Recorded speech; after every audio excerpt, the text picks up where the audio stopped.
ஜீவநீரோடை ஊழியங்கள் வழங்கும் இதயத்திற்கு இன்று ஒரு சிந்தனை. கவலைகளை மேற்கொள்ள. ஒருமுறை சோதனைகளின் மத்தியில் மிகவும் திண்டாடி கொண்டிருந்த ஒருவருக்கு சில ஆலோசனைகளை கொடுக்கும் போது, நீங்கள் கவலைப்படக்கூடாது, நீங்கள் பயப்படக்கூடாது என்று பலமுறை சொல்ல நேர்ந்தது. அந்த வார்த்தைகள் அவருக்கு சற்று அதிருப்தியை ஏற்படுத்தின.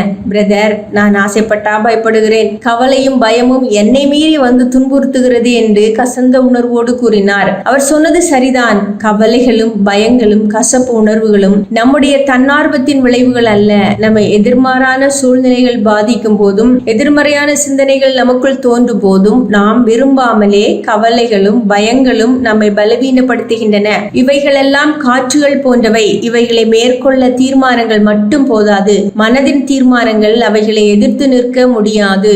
கவலைப்படாதீர்கள் என்று கூறின கர்த்தராகிய இயேசு கிறிஸ்து அதற்கு ஒரு வழியையும் காட்டினார். முதலில் தேவனுடைய ராஜ்யத்தையும் அவருடைய நீதியையும் தேடு என்ற ஆலோசனையே அந்த வழி. ஆம், தேவனுக்கு பிரியமாக வாழ்வதை குறித்தும், அவருடைய நீதி நியாயங்களை நிறைவேற்றுவதை குறித்தும், அவருக்கு சித்தமானவைகளை தேடுவதை குறித்தும் அதிகமாக சிந்தித்து அவைகளில் நம்முடைய மனதை அதிகமாக ஈடுபடுத்தினால் கவலைகளும் பயங்களும் காணாமல் போய்விடும். மனிதனுடைய கவலைகளுக்கு மிக முக்கியமான காரணம் அவன் தேவ அதிகாரத்தை தன்னிடம் ஏற்று தேவனை சார்ந்து வாழும் அனுபவம் இல்லாமல் இருப்பதே.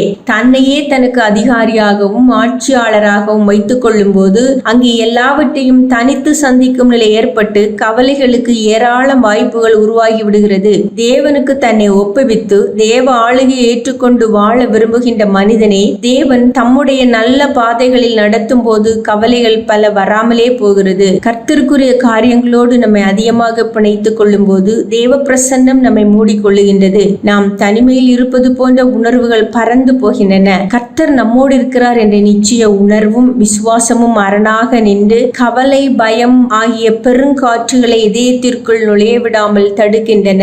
சிந்தனைக்கு. துன்பம் ஒரு பாறாங்கல், தூக்கி வீசிவிட முடியாது, ஆனால் கொஞ்சம் கொஞ்சமாக புரட்டி தள்ள முடியும். துன்பம் ஒரு பாறாங்கல், தூக்கி வீசிவிட முடியாது, ஆனால் கொஞ்சம் கொஞ்சமாக புரட்டி தள்ள முடியும்.